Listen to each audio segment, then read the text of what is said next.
Hey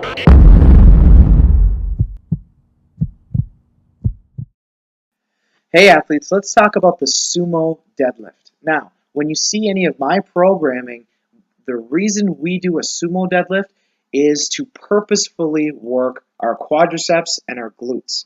So this first way of doing a sumo deadlift is using just those. You're going to see me very, very straight up and down, very vertical. And again, I'm just going to be using my legs, my quadriceps and my glutes of my legs to be lifting this bar.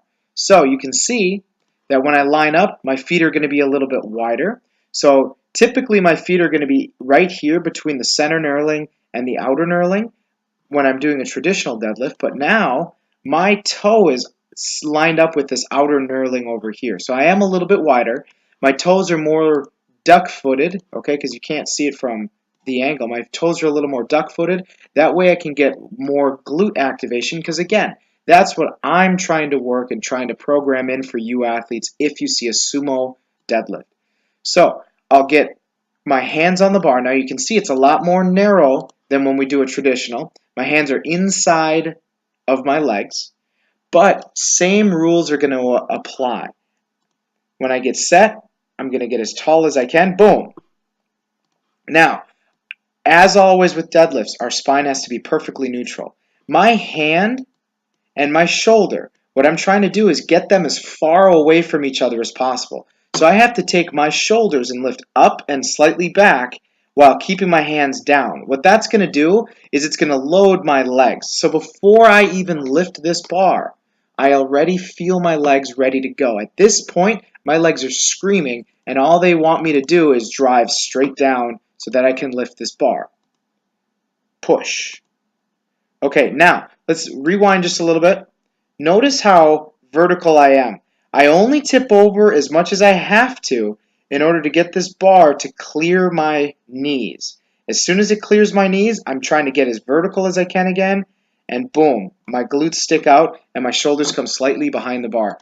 All I'm thinking about, though, is driving straight down through my legs. Okay, I'm not thinking pull with my arms or anything like that. I got set so that my legs could do all of the work.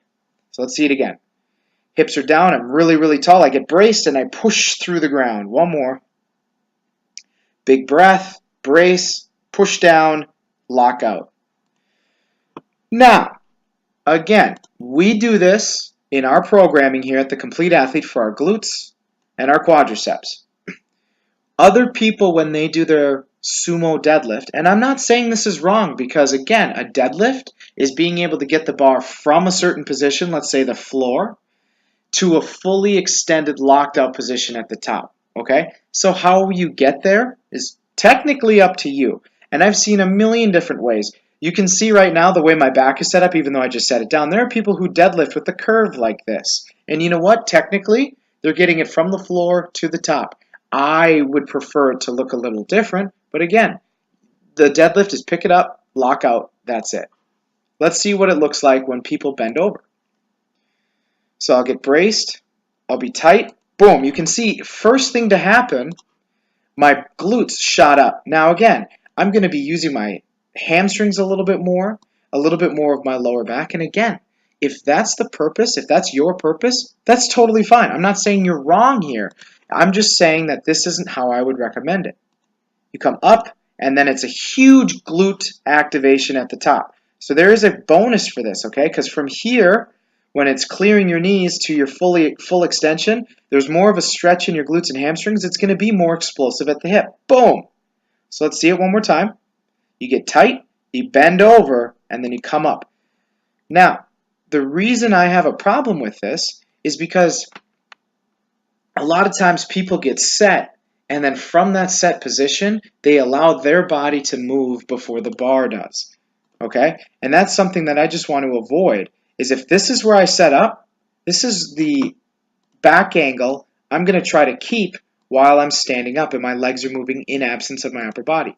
In my opinion, if that happens, if you lose that angle, you should have started at that angle. So again, rather than being braced here and going, you should have gotten braced here and then stood up. Okay? Again, I'm not saying it's wrong, but what I am saying is that if you guys are subscribing to our workouts and you see a sumo deadlift, what I'm looking for is that you be as tall as you can, set your spine, and that's the angle that you keep your spine on the way up. Hope this helps, guys, and I'll see you next time.